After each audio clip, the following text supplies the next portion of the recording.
Sheila, natatakot ako. Ngayon lang ako papasok sa bahay ng iba nang hindi nagpapaalam.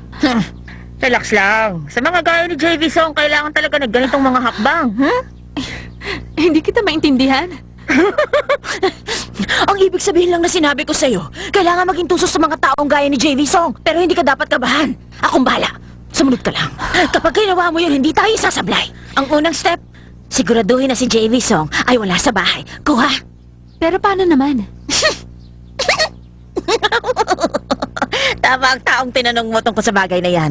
Meron akong alam na very scientific na paraan.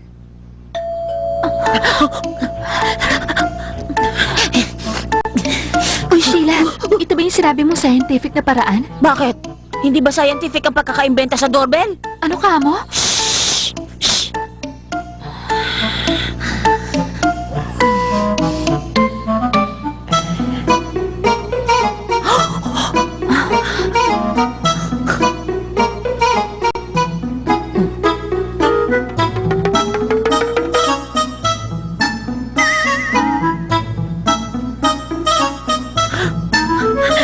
Wala siya!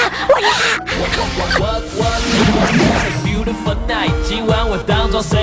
I'm sorry. Akala ko kasi ako lang ang biktima sa ating dalawa. Pero mali pala ako. Dalawa tayong biktima. May kasalanan din ako kung bakit ka nahihirapan ngayon. Pumunta ka sa Vegas, hanapin mo ang boyfriend mo, saka tayo maghiwalay. Pero, paano na si Audrey niyan? Hindi mo na yung dapat problemahin pa.